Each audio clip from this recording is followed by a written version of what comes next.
What's going on, guys? My name is Jake, and welcome back to Gax Reviews. And today we're reviewing another Netflix original film. Netflix, you've dropped two in a row on Wednesdays. You did The Devil All the Time last week, Enola Holmes today. Two really big films. Anyways, we're talking about Enola Holmes today. I want you guys in that comment section below. Before we get started, have you seen Enola Holmes yet? Are you looking forward to checking it out later this week? And what is your favorite Sherlock Holmes property? Let's get started with this thing. Enola Holmes. Enola Holmes, the younger sister of famous Sherlock and Mycroft Holmes, embarks on a quest to find her missing mother. And this is a film that's not really been on a lot of people's radar, myself included. I've never really heard about a ton about this film. I heard Millie Bobby Brown, Sherlock Holmes, and everyone kind of rolled their eyes going, okay, we're getting another Sherlock Holmes interpretation, because we've had a lot. We've seen Benedict Cumberbatch as Sherlock, a show that's still kind of going on. It's on hiatus, but Robert Downey Jr.'s Guy Ritchie's Sherlock Holmes, we've had that, and now we have Henry Cavill's interpretation, but it's not really about that. It's about Enola Holmes, and I think that does enough to differentiate itself from the other ones to bring a really fun and energetic film, because guys, I had a good time with Enola Holmes, and I was not expecting that whatsoever. A lot of that comes down to the casting.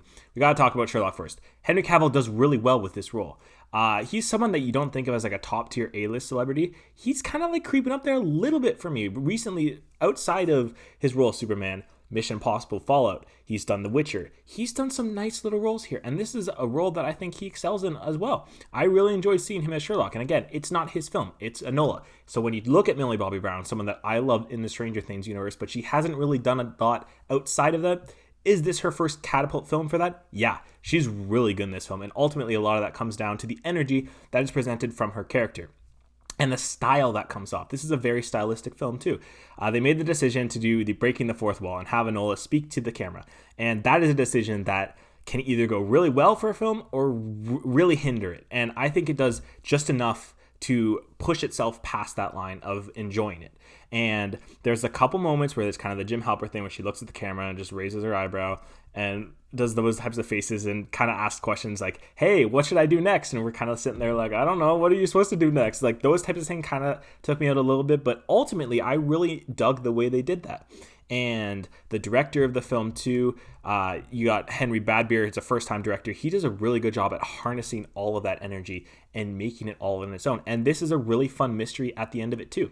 You kind of going along with Enola, and she finds this missing lord, and you're figuring out why he's being wanted and what has this connected to her mother's mystery and her disappearance. And all that ties together really well in ways that you also don't really expect to, which I really appreciated. Does it eventually feel a little cliched, and does it go a little bit formulaic towards the end? Yeah, you know that where this film is going to kind of end up towards the end.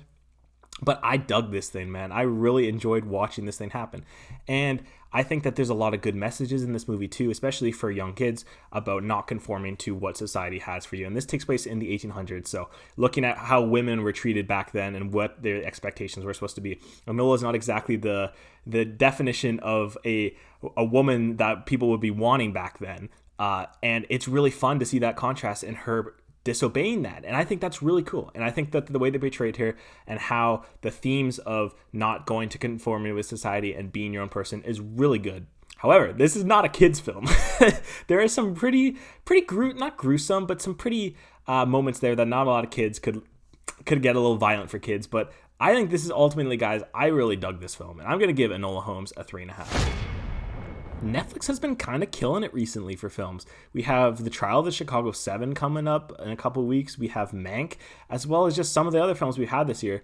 I think this is Netflix's year for the Academy, especially with the way that things are moving this year, with the way the world's working, not a lot of movies are coming out. I think Netflix is going to get it this year. I'm not saying this film is going to get nominated for anything. Probably won't be.